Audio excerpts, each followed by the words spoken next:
porque ahora tenemos cosas muy modernas como la máquina de vapor. En el siglo XVII, con la máquina de vapor iba a desaparecer la religión. Después teníamos el motor de explosión. Teníamos esos aviones de papel que usaban en la Primera Guerra Mundial cuando el Barón Rojo, que ahora le das una patada y se rompen. Bueno, pues, tenemos aviones que vuelan. Por lo tanto, la gente ya no va a tener religión. Y más adelante decían, bueno, y ahora tenemos la electricidad. Claro, pero que la electricidad la descubrió Volta, o sea, la pila eléctrica la inventó el señor Volta y se mide en voltios porque el señor Volta fue el que la trabajó, y se llama pila porque eran unos discos metálicos así dentro de un líquido, apilados, por eso eran una pila, y el señor Volta era un italiano de rosario diario. Se le rezaba el rosario cada día. De hecho, casi todos los pioneros y grandes científicos de la electricidad o son católicos o alguno como Faraday, que creo que era protestante, pero vamos, era todo gente cristiana y muy religiosa. De hecho, en Digital Reasons también han sacado ahora un libro de sacerdotes científicos, y creo que todos deberíamos tener un poquito de cultura científica, de historia de la ciencia, que los científicos no tienen. Lo digo porque el otro día entrevisté a un científico del CSIC que escribe artículos de divulgación científica para nosotros, y digo, oye, en las carreras científicas ¿estudiáis historia de la ciencia? Y dicen, no. Dice, yo hice biología, el primer día de clase hicimos historia de la biología 1 horita y ya está. O sea, toda mi formación de historia de la ciencia es 1 horita de mi asignatura. Entonces el químico no tiene ni siquiera ni 1 horita de historia de la astronomía, el físico no tiene ni 1 horita de historia de la biología, y en general ninguno tiene ni idea de historia de la ciencia.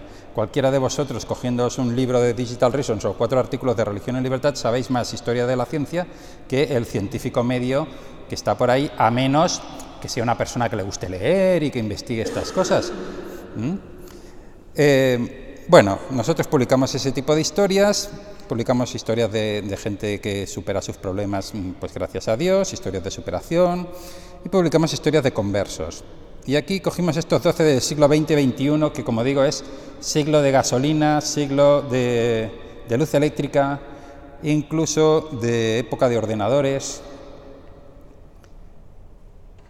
Y entonces tenemos a Gary Cooper, el actor de Solo ante el peligro, que es muy gracioso porque metemos aquí la portada de ABC cuando se convirtió. Gary Cooper se convierte al catolicismo. Solamente se ha casado una vez, es un marido ejemplar. ¡Ey, muy bien! Bueno, se ha casado solo una vez, eso en esa época ya tenía su mérito. La verdad es que tenía un amante en cada rodaje, ¿vale? Pero su mujer, Rocky, que era una chica católica muy paciente y que lo aguantaba todo, eso no quiere decir que lo aguantara bien porque le regañaba, pero dice, mira, mientras sea un rodaje, ahora cuando la chica ya pase al segundo rodaje, a la segunda película, ya me preocupo. De hecho, él quería perseverar con una chica durante varias películas y habló con Hemingway, el escritor, que era amigo suyo, porque los dos eran somos muy machotes y muy echados para adelante y hacemos lo que queremos y nos vamos a la guerra de España y bueno, le gustaban estas cosas de ser tíos duros. Y Hemingway le dijo, ¿qué vas a hacer? ¿Vas a romper con Rocky? ¿Estás loco? ¿Pero qué dices? No, pero yo pensé que tú me apoyarías. ¿Cómo te voy a apoyar? Hombre, si tienes una buena mujer, estás bien casado, vas a ser feliz, déjate de chaladuras. Bueno, de hecho, la hija de ellos, que ya tenía edad para ver lo que pasaba, cogió mucha rabia a la amante, o aspirante amante, no sé hasta qué punto era amante, pero no sé hasta qué punto era. Y le cogió mucha rabia, pero luego, cuando él murió, y ella fue pobre, me refiero al amante, pues la hija fue a verla y se hicieron amigas, se reconciliaron y además fueron con una monja que había sido actriz en Hollywood, que lo explico en el libro, y oye, todas juntas hablando de sus épocas en Hollywood, de la época en el mundo del famoseo y bueno, con los arrepentimientos y el cambio de vida que implica, pues uno va creciendo y va dejando atrás las cosas que ha vivido. Entonces es una historia bonita.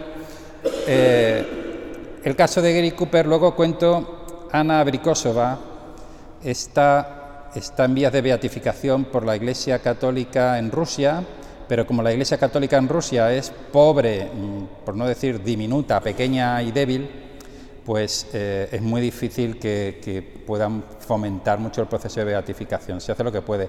Pero tiene una cosa curiosa, y es que era la hermana del embalsamador de Lenin. Sabéis que Lenin tiene allí su momia en la Plaza Roja, y el hombre que le embalsamó, que era su médico, o sea, su hombre de confianza, el que se supone que no le podía envenenar y le iba a cuidar, pues tenía a su hermana en un campo de concentración. Así de fiel era el embalsamador de Lenin, que tenía a la hermana en el campo de concentración. Y quien le sacó no fue su hermano, sino que fue la esposa de Gorki, si no me equivoco, que era una especie de socialista muy humanitaria, y cada vez que quería sacar a alguien del campo de concentración comunista intentabas ir a través de esta mujer a ver si conseguías sacar a alguien, ¿no? Murió por enfermedad, pero la enfermedad contraída en parte por el campo de concentración. Tiene una historia, la verdad, muy interesante, y yo espero que la beatifiquen, porque la verdad es que se lo merece. Pero ella era de una familia más bien bienestante, y paseando por una cosa que hacían mucho las familias rusas de principios del siglo XX, hacerse una gira por Europa occidental para conocer los países occidentales. Y allí fue como conoció el catolicismo, sobre todo la figura de Santa Catalina de Siena, y se puso a pensar y dijeron, vamos a hacernos católicos. Ella y su marido estaban recién casados, y resulta que, les dicen, sí, pero si os hacéis católicos no podéis ser de rito latino, tenéis que ser de rito oriental. Y como ellos había un puñado más, y así nació la Iglesia Católica de rito oriental, de rito en Rusia, no en Ucrania, que aún existe, y son muy pocos. Son muy pocos, tan pocos que les cuesta tener clero. De hecho, uno de sus sacerdotes es un cura del Opus Dei de Valladolid, ¿de acuerdo? Que va con la barba larga, con la túnica larga, porque dices que en Rusia se hace así, y que hace la liturgia, pues según el rito bizantino, adaptado al ruso. Es pequeñita, y quién sabe, la semilla de los santos, cómo va a crecer. Cuento aquí la historia de Shinjiro Yamamoto, que este era un almirante japonés. No sé si oísteis el otro día a nuestro presidente del gobierno en funciones, don Pedro Sánchez, que dijo que a él le interesaba mucho recuperar todas las víctimas del fascismo hasta el año 45. En el año 45 es cuando acaba la Segunda Guerra Mundial. Y dices, ¿y qué vas a hacer? ¿Vas a buscar españoles que murieron en el bando fascista? Porque el otro no lo menciona. Todas las víctimas del fascismo hasta el año 45. ¿Va a buscar españoles que murieron en Rusia, en Francia? ¿Cómo es esto? Bueno, pues yo le recomiendo 8 jesuitas asesinados por los japoneses durante la Segunda Guerra Mundial en el último año de guerra, que todavía no se han encontrado. Sabemos las islas donde están, porque los sacaron de su isla y los llevaron a otra y los mataron allí.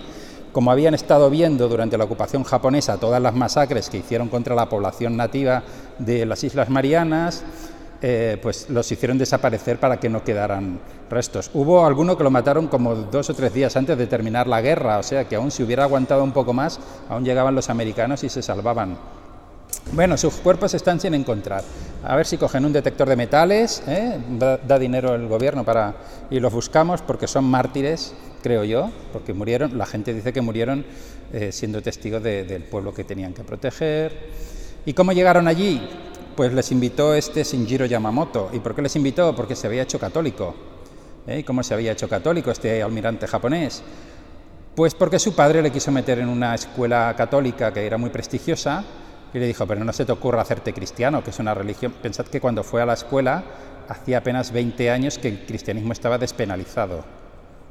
Si habéis visto Silencio, que es una película muy dura, la verdad, pues claro, el caso de Japón es único, porque incluso en la Inglaterra protestante o en la Escocia puritana, las persecuciones solo duraron en serio unos 150 años, y además enseguida cruzabas Siempre llegaba algún misionero francés, español o irlandés.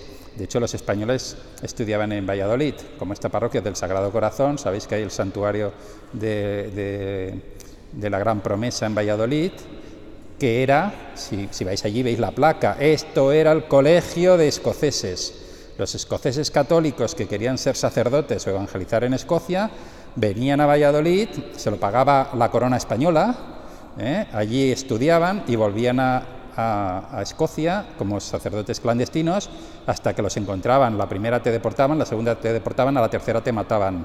¿Vale? Entonces normalmente a la segunda que te pillaban decían: hombre, si hace falta no me mandéis otra vez a Escocia, mandarme a Irlanda o mandarme a otro sitio y así yo pues duro más, ¿no? Ahí se formó. Claro, en Escocia podías mandar gente que cruzaba desde Irlanda, pero en Japón no había forma, para empezar, porque si eras extranjero se te veía.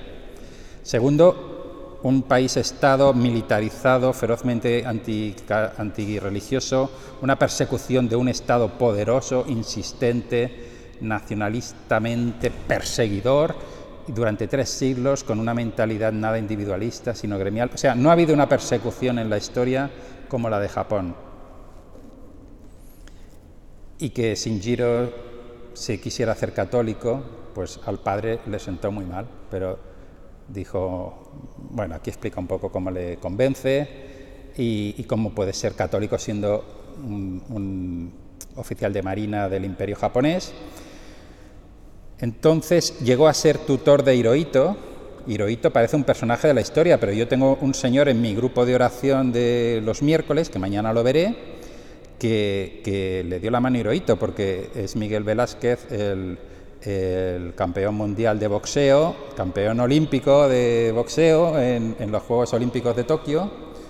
Y dice, bueno, pues sí, allí Hirohito me dio la medalla y me dio la mano y tal, o sea, y este señor pues viene a rezar conmigo los miércoles. Entonces era muy joven, pues tendría, pues no sé, 20 añitos o una cosa así, y ahora es un señor de edad respetable, pero que, claro, yo me da miedo enfadarle, no sea que me dé un gancho un día de estos, así en plan de juego. Hirohito fue discípulo de este almirante Yamamoto. La madre de Hirohito se había formado con cristianos cuáqueros.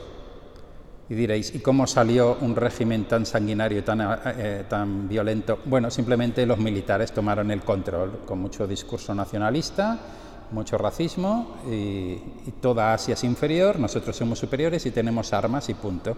Y organizaron el sistema, un imperio pagano de haz de rendir culto al emperador, como en el siglo I, pero con electricidad y con gasolina, porque no es incompatible, y con muchas matanzas, por supuesto.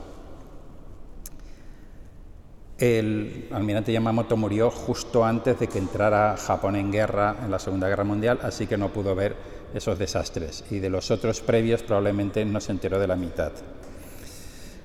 Contamos la historia de Santa Elizabeth Hesselblad, que era protestante, se convirtió porque notó que Dios estaba en la Eucaristía, lo notó en una procesión eucarística, en la calle, en un país creo que en Bélgica. Contamos la historia de Mikhail Kalashnikov, el del fusil Kalashnikov. Este se convierte en su ancianidad, en sus últimos días. ¿Cuánta gente ha muerto por el fusil Kalashnikov? Pues mucha más gente que por la guerra, que por la bomba atómica. La bomba atómica ha matado a unas 200.000 personas, que eran 100.000 en la primera y 90.000 en la segunda o algo así. Con el Kalashnikov ha muerto mucha más gente. ¿Cuántos misioneros han temblado de miedo ante un niño drogado en África con un Kalashnikov? El Kalashnikov es genial. O sea, él era el inventor, era el ingeniero que lo hizo, y está muy bien inventado porque como técnica, porque dispara bajo el agua, dispara con arena, lo dispara un niño drogado y te puede dar, dispara un montón de balas, es fácil de cargar, aguanta lo que le eches, dispara aunque se te caiga en el barro. Cualquier tonto con el Kalashnikov puede montar una revolución. Sale en la bandera de Mozambique. ¿Y cuánta gente ha muerto con esto? Y el señor Kalashnikov se plantea en su ancianidad: yo lo hice para defender a mi país, que cuando fue invadido por los nazis se defendía con fusiles antiguos y con palos y piedras porque no tenía armamento moderno. Y dije, eso no tiene que volver a pasar. Y ahora se han utilizado en todas las guerras. ¿Me perdonará Dios? ¿Fui culpable? ¿No fui culpable? Lo que está claro es que él venía del régimen comunista ateo y dijo, necesito a Dios y que Dios perdone lo que yo he hecho. Contamos la historia de John Moody, de la agencia Moody's, que es esta que decía hace unos años que España estaba bajando hacia el bono basura, que no era fiable, etcétera, etcétera. Pues John Moody es un caso de intelectual que estuvo buscando cuál es la religión verdadera, y buscó unas cuantas. Y también tuvo una experiencia mística en una catedral europea durante una misa, cuando todo el mundo se arrodilló para la consagración, y él y su compañero, un amigo que iba con él, dijo, vamos a arrodillarnos también para no llamar la atención. Y entonces sintió que ahí estaba Dios. Dijo, vale, yo lo he sentido, pero ¿qué enseña la Iglesia Católica? Se puso a estudiar porque era un hombre intelectual que quería pensarse las cosas y por lo tanto su investigación está muy bien, está muy trabajada. Cuento la historia de Miroslav Marinovich. A este lo entrevisté en persona. Me dijeron, Pablo, vete a este encuentro a ver a quién puedes entrevistar.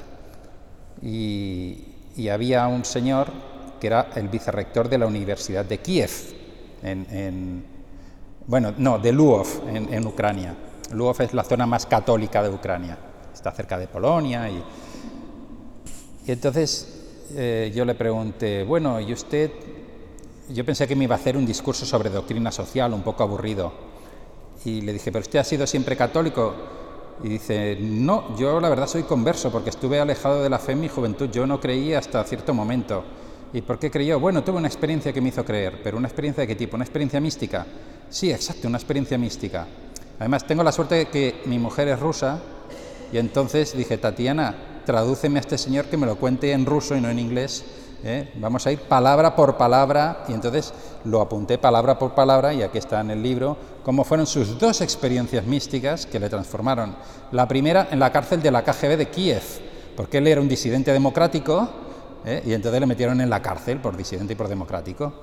Y entonces en la cárcel, mientras esperaba a ver si la juzgaban, qué hacían, tuvo una experiencia mística de golpe. Estaba ahí en su celda, bueno, lo expliqué ahí con detalle. Nadie le explicó nada, nadie le dio doctrina. Su abuelo había sido sacerdote, porque era sacerdote de rito oriental, que pueden casarse, bueno, no es que puedan casarse, al contrario, ordenan a los que ya están casados, ¿vale? Primero te casas y después te ordenan. Y si enviudas, no puedes volver a casarte. Esto es la disciplina en las iglesias orientales. Y él era nieto de uno de estos, pero nunca había recibido casi formación religiosa, y desde luego en su vida adulta no había recibido ninguna, y nadie le habló. Tuvo una experiencia ahí, ¡pum!, fulminante. Luego tuvo otra en el campo de concentración, creo que en Karagandá, o bueno, un sitio de estos de Kazajstán. Una experiencia del mal, entender el mal a nivel místico, como una tentación como que algo maligno le ofrecía conocimiento, y él sabía que aquello era maligno. Él, que es un intelectual, él es el vicerrector ahora de una universidad, pero esa vía de conocimiento era maligna. La vía normal del estudio, de trabajar y tal, esa está bien. Y bueno, se convirtió de golpe y no me daba argumentos intelectuales. Él me contaba sus dos experiencias místicas, y eso es lo que hay. ¿Cuánta gente tiene experiencias místicas? Pues cuando yo estudiaba en la universidad y me saqué mi novia rusa, pensaba, ¿cómo vamos a hacer para que esta chica crezca en la fe? Porque estaba sin bautizar ni nada, y venía del mundo de la nueva era, de la New Age, un poquito así. Y yo hablaba con el capellán de la Universidad Autónoma, que ahora es el obispo de Tarrasa, José Ángel Saiz, y le digo que era una universidad muy roja, y lo sigue siendo, vamos, como que mi profesor de teoría de la comunicación luego fue el conseller de Esquerra Republicana en el primer tripartito, o sea, allí todo el mundo era muy rojo, y de los 120, 130 que estábamos en clases de periodismo, pues yo creo que éramos 4 católicos. Y de estos 4 católicos, 2 eran nacionalistas acérrimos, que lo eran porque entendían que formaba parte de la tierra catalana y tal. Y, o sea, que amasen al Señor Jesús ¿Por qué tienen una relación personal de amistad con él? Pues no lo sé, a lo mejor ni siquiera yo. Y le pregunté al capellán, dice, hombre, hay gente que tiene una experiencia mística. Digo, ¿y cuántos serán? Dice, pues quizá un 10%. Dije, bueno, no está mal un 10%, pues tiene su... Pero no es cierto. Y se lo dije al obispo porque le mandé el libro. Y le dije, mira, José Ángel, te mando este libro que eres el único obispo que menciona en el libro. Y dice, porque se han hecho estudios, hay una cosa que se llama la escala M de mística, de un señor que se llama Hood, la escala M de Hood, que se la inventó en el 75 y se sigue utilizando porque va muy bien para medir las experiencias místicas. Tiene como 8 categorías. Digamos, la categoría número 1, que es la sencillita, es: subí a una montaña, sentí que todo estaba bien, que el mundo está bien hecho, respiré profundo, me sentí en armonía con la naturaleza, quizá pensé, hay algo aquí detrás, y me pareció que eso estaba muy bien. Esto lo ha sentido mucha gente que a lo mejor es musulmana, budista, New Age, o vagamente panteísta, o yo creo a mi manera, pero esto no es tan infrecuente. El nivel 8 es, soy Santa Teresa y levito, o soy Isaías y he visto el trono de querubines con sus alas de fuego y el Señor, soy un hombre de labios impuros, no me toques con tu carbón encendido que no podré contar tus maravillas, ¿vale? Ese es el 8. Bueno, pues esto ahora se puede medir y hay estudios y la gente, ¿cómo se mide? Pues como tantas otras cosas, pues haciendo estadísticas, preguntando a la gente de distintas formas. Entonces, hay un sacerdote que se llama Andrei Greeley, que murió hace no mucho. Era una especie de padre Loring, pero versión norteamericana, o sea, muy popular, muy conocido, buen divulgador, tenía bastantes fans. Y hizo 2 estudios como sociólogo. Empezó a hacer preguntas, encuestas, hizo como unas 1.500 encuestas, o sea, encuestó a 1.500 personas en una ocasión, y luego lo repitió unos años después. Y preguntaba, la pregunta es, a ver si vosotros os dice algo la pregunta. ¿Alguna vez ha sentido que estuviera usted muy cerca de una poderosa fuerza espiritual que parecía sacarle a usted de sí mismo?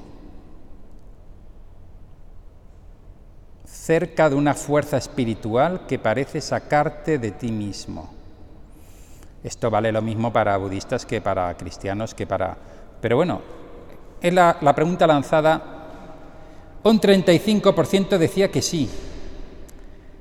Y 14 años más tarde, en el 87, un 43% decía que sí. Hay un libro que se llama La huella de Dios, de un investigador que se llama Hinman, que dice, quizá no es Dios, pero puede ser la huella de Dios. Dios pasa y te deja un toque en tu alma. Y puedes decir, ¿quién ha pasado por aquí? ¿Qué ha pasado por aquí? Cuando ves historias de conversos por experiencias místicas, por ejemplo, la mujer de C.S. Lewis, ¿sabéis? C.S. Lewis, el de Crónicas de Narnia y Mero Cristianismo, pues se casó con una judía atea comunista que acababa de dejar de ser judía atea comunista. Es porque tuvo una experiencia mística con su primer marido, que yo creo que el matrimonio era nulo, porque él era alcohólico y creo que no sabía mucho dónde se metía. Y entonces, esto se ve en la película de Tierras de Penumbra con Deborah Winger y con Anthony Hopkins, que es muy bonita, por cierto. Pero no cogen bien el tema espiritual. Bueno, el caso es que la chica... Joy Gresham, la mujer de C.S. Lewis, estaba esperando a su marido, que pensó, este se ha emborrachado otra vez. Bueno, de hecho le llamó, estoy perdido, no sé dónde estoy, con delirium tremens, y ella no podía hacer nada para rescatarlo, no sabía ni dónde encontrarlo. Y entonces sintió que había una presencia en la sala que le acompañaba y le decía que todo va a ir bien. Y que no estábamos solos en el mundo, sino que alguien que nos quiere nos acompaña. Que no somos nosotros. Claro, tuvo esta experiencia y pasó de ser atea materialista comunista a ser creyente, y luego leyendo a C.S. Lewis pues fue avanzando, se hizo cristiana, contó su testimonio en un libro de conversos y bueno, y acabó casándose con C.S. Lewis. O sea que las experiencias místicas no son tan extrañas. Y como explico en el libro, los estudios de Greeley demuestran que a veces estas experiencias vienen sin ningún activador. Por ejemplo, mi mujer tuvo una en la ducha y me asustó porque yo estaba en el comedor tranquilamente y de repente mi mujer se pone a llorar ahí en el cuarto de baño en la ducha. ¡Guau, guau, guau! Y yo pienso, ya está, ya tenemos otro susto, porque habíamos tenido un susto después del parto del primer niño, que no coagulaba bien la sangre, y bueno, fue una cosa de película de terror, todo de sangre en la bañera, espantoso. Y dije, ya está, ya tenemos otra. Digo, ¿estás bien? Y dice, no, estoy muy bien. ¡Buah! ¿Pero por qué lloras si estás muy bien? Tengo una experiencia mística. Ah, vale. Y bueno, no me la ha podido contar muy bien porque, aunque mi mujer es filóloga y lingüista, no es tan expresiva como parece. Y dice, no, es que no se puede contar, es una cosa muy inefable, pero lo entendí todo estaba bien. Dios estaba ahí y todo está bien. Y esa es una de las características de la experiencia mística. Es inefable, es muy difícil de decir. Hombre, gente que escribe muy bien, como Santa Teresa y San Juan de la Cruz, que son grandes literatos, pueden intentarlo. ¿Y cómo lo hacen? Pues vivo sin vivir en mí, muero porque no muero, de noche iremos buscando la fuente, o lo entiendes porque eres un poco poeta o no lo entiendes, y lo que entiendes nunca es suficiente. O como los andaluces esos que les dices, ¿qué tal te ha ido en el Rocío? Es una cosa muy grande que no se puede explicar. Es una cosa que no hay palabras para decirlo. Bueno, pero dime si te lo has pasado bien o no. Que no va de eso, hombre, que es mucho más grande, que te cogen como un coraje así por dentro y no te explica nada. No sabes si es que se lo ha pasado bien porque había cositas buenas para comer y amiguetes simpáticos, o si el Señor ha tocado su corazón o qué ha pasado, porque no te da datos. Y a un periodista quiere palabras, datos, declaraciones. No puedo poner una cosa muy grande que no se puede explicar, porque eso la gente lo lee y dice, pues vale, pues si no se puede explicar, ¿para qué lo estoy leyendo yo? Entonces, ¿yo qué hago? Busco gente que lo pueda explicar, como el ucraniano y si hay que traducirlo, se traduce, ¿no? Pero mi mujer traduce bien, pero no lo explica bien. Pero vamos, que tuvo una experiencia mística allí sin activador, porque sí, en la ducha. Pero Greeley hizo este estudio y dice, pero suele haber activadores. Y los activadores son 5, los más comunes: la música, la oración, la naturaleza, el silencio y estar en una iglesia o un sitio sagrado, un santuario. Lo repetimos. La música. En esta parroquia vienen 70 personas a la misa diaria. Está muy bien. ¿Y no canta nadie? No está tan bien. Pero si cantáis mal, mejor que no, ¿vale? Porque el silencio, como hemos dicho, también es un activador de la experiencia mística. Entonces, si cantáis mal, mejor el silencio. Pero si cantáis bien, o tenéis un organista o alguien que toca algo bonito y suave, puede ser un activador de la experiencia mística. Estaban en oración. Bien, en misa se está en oración. ¿O no? Porque hay gente que viene a misa y cumple bien, y no peca, pero no está en oración. Otra cosa es que se pone a tiro ante el Señor. Eso está bien, pero eso no es exactamente estar en oración. Estaban en la naturaleza. Efectivamente, mucha gente nota al Creador en la creación. La Iglesia ha hecho bien en trabajar el tema de los Scouts cuando lo trabaja bien. ¿Cuál era la intuición de Baden-Powell, el inglés que creó los Scouts? Sacar a los chavales de las calles de humo gris y sucio, industrializadas de la Inglaterra de finales del 19, principios del 20, y llevarlos al campo, porque en esas calles grises y feas es difícil encontrar a Dios. Cuando vas al campo es más fácil encontrar a Dios. La gente era más religiosa cuando vivía en la naturaleza y es menos religiosa cuando vive entre 4 paredes o delante de un ordenador. Entonces, el trabajo físico en el campo era muy distinto al trabajo físico en la fábrica, porque en el campo te cansas y tal, pero también tiene sus ritmos, Y toda la Biblia está escrita en esa cultura, un tiempo para sembrar, un tiempo para cosechar, un tiempo para trabajar, un tiempo para descansar. Y eso lo entendió todo el mundo hasta que vino la luz eléctrica y dijo, a trabajar también por la noche porque tenemos luz eléctrica. La naturaleza, por lo tanto, sacar a los chicos, llevarlos a un sitio donde se vea la creación y decir, y ahora vamos a estar en silencio un rato, y podemos rezar, y podemos hablar con Dios. Es otro activador. Y había alguien que dijo, creo que von Balthasar, que no soy muy fan de él, pero en esto no se equivocaba, los cristianos del siglo XXI serán místicos o no serán. ¿Y habrán tenido una experiencia del amor de Dios, que es parecido a haberse enamorado? Entonces, hay gente que cree en el amor, fomenta el amor, defiende el amor y nunca se ha enamorado. Y está bien. Pero si te has enamorado es distinto. Y lo mismo pasa con Dios. Tú puedes servir a Dios con fidelidad, con honradez, como quien sirve al general Sherman en la guerra civil. Yo sirvo al general Sherman. Una vez lo vi de lejos y le sirvo. Y si dice a la carga con bayoneta, yo iré a la carga con bayoneta.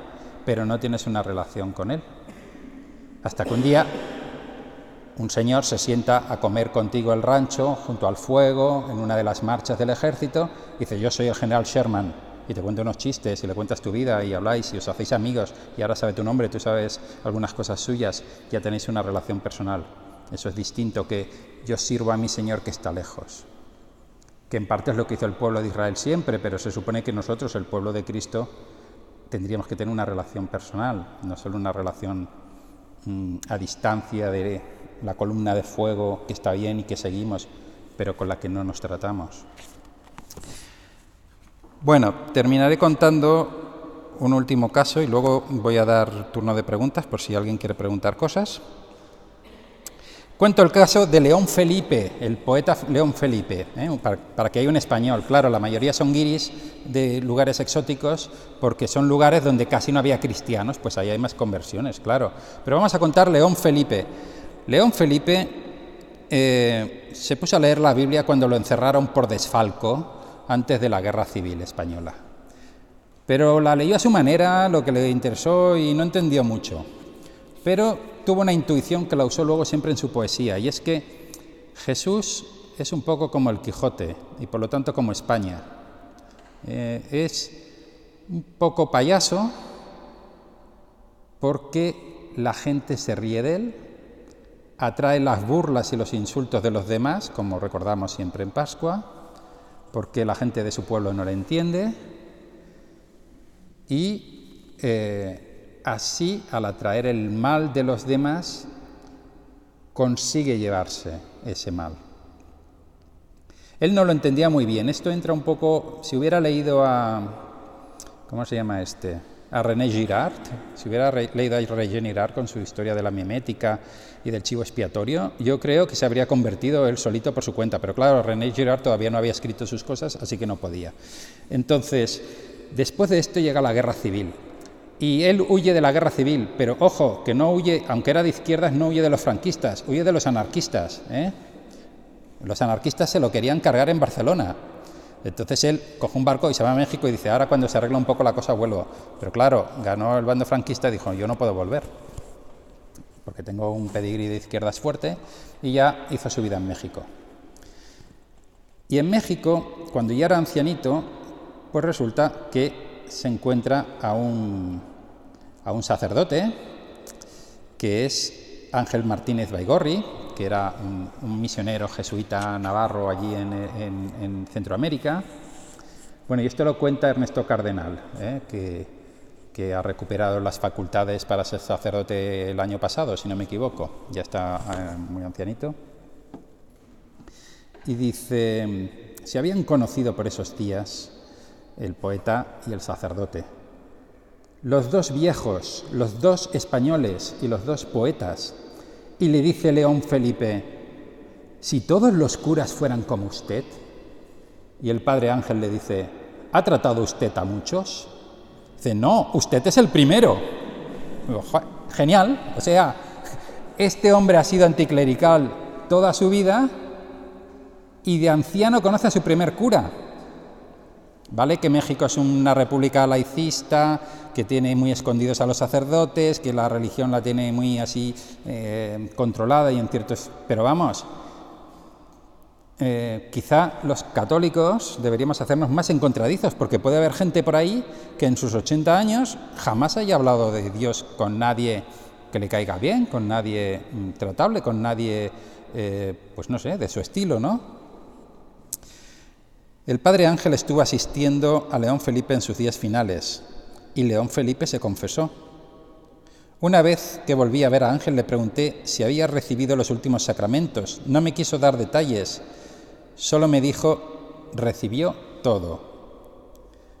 Y Ernesto Cardenal, que conoce la poesía de León Felipe y sabe el tema del poeta, el poeta payaso que da saltos y que cae en los sitios, en el regazo de Dios, pongo unas cuantas poesías espirituales de León Felipe, dice, dio muchos saltos mortales y por último dio un salto inmortal y cayó en el regazo de Dios, porque como hemos escuchado hoy en misa, no es voluntad del Padre que se pierda ni una sola de sus ovejas.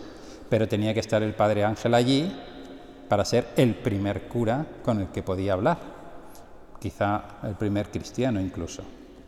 En fin, damos turnos de palabras para cosas que queráis preguntar o bien sobre conversos. Pensad que yo llevo escribiendo de estas cosas pues desde 2002, primero en Forum Libertas, un digital de Barcelona, después en Religión en Libertad y en La Razón estuve 5 años y habré entrevistado pues en persona, entre la gente que he entrevistado en persona y las historias que he leído, traducido, analizado, etcétera, pues échate unos 350 conversos o así. Entonces ya tengo un poco de casuística. ¿Preguntas?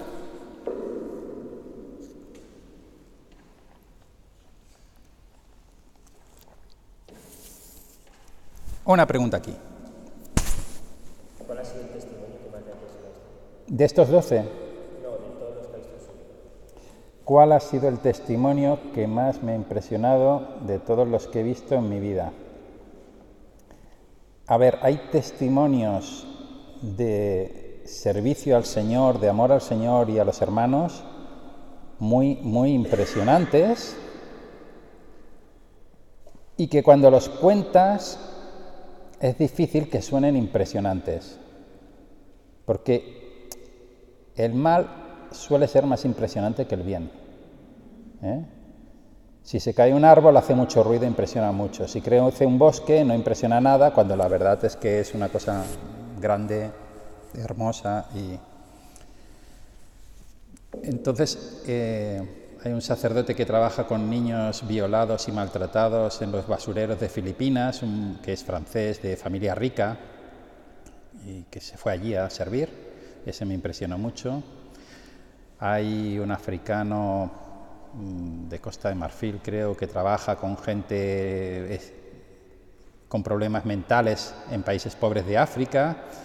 Entonces a esta gente con problemas mentales las encadenan y los atan y a veces les dan palizas a ver si así se va el demonio y tal. Él cree en el demonio, pero una cosa es el demonio y otra cosa las enfermedades mentales. Y allí el 99,9999% de esos casos son enfermedades mentales, porque en cuanto les dan los antipsicóticos se ponen bien.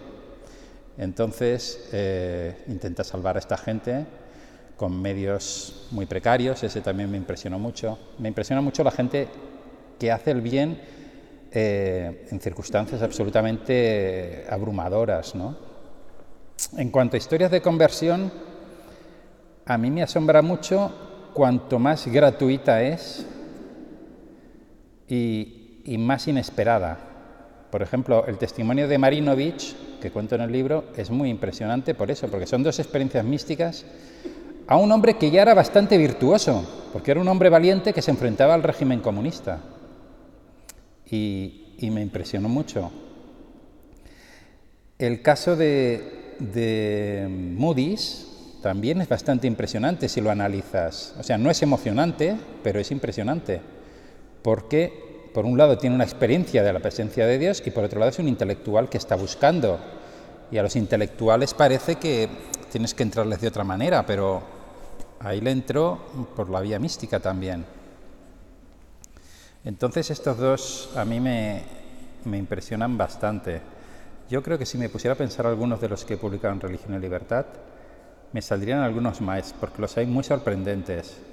Hay alguno muy divertido, que no sé si es edificante, pero es muy divertido, que es un chico que dijo: mamá, no sé por qué rezas tanto, Dios no existe.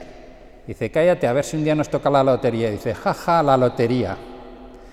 Y entonces resulta que viene una amiga a la madre y le dice: hemos hecho un sorteo en la parroquia y me ha tocado un par de sobrecitos que están sin abrir y tienen billetes de lotería, te voy a dar uno. Y entonces le da uno y a los 4 días le toca $1.000.000. Y claro, la madre ni había jugado, la madre ni siquiera había jugado a la lotería, le tocó sin jugar, que se lo regaló una compañera de la parroquia. Y vino de la parroquia, no de por ahí. Entonces el chaval se convirtió, dice: lo siento, es que ahora creo, se hace la foto con el cheque del $1.000.000, dice: creo. Oye, y los lectores de Religión y Libertad se enfadaban. Eso no es razón para creer, decían muchos muy devotos. Oye, y los ateos también. Eso no es razón para creer. Oye, pero si Dios quiere darte $1.000.000 para que creas y crees, ¿quién eres tú para juzgar? ¿Una última pregunta?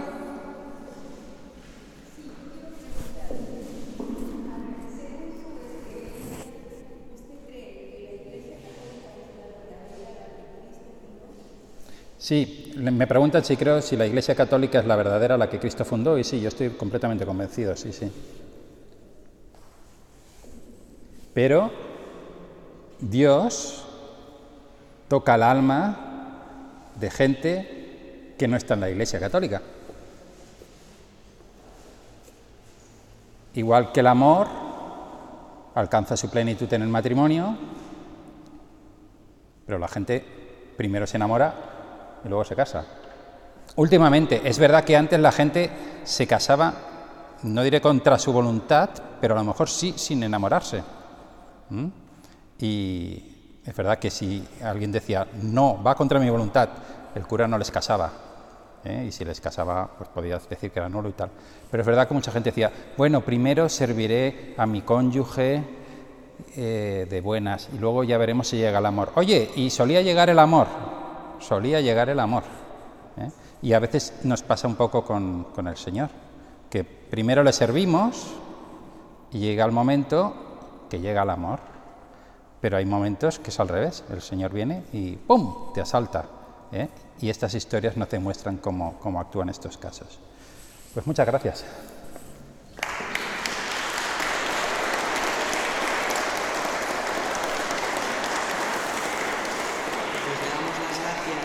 Por su tiempo.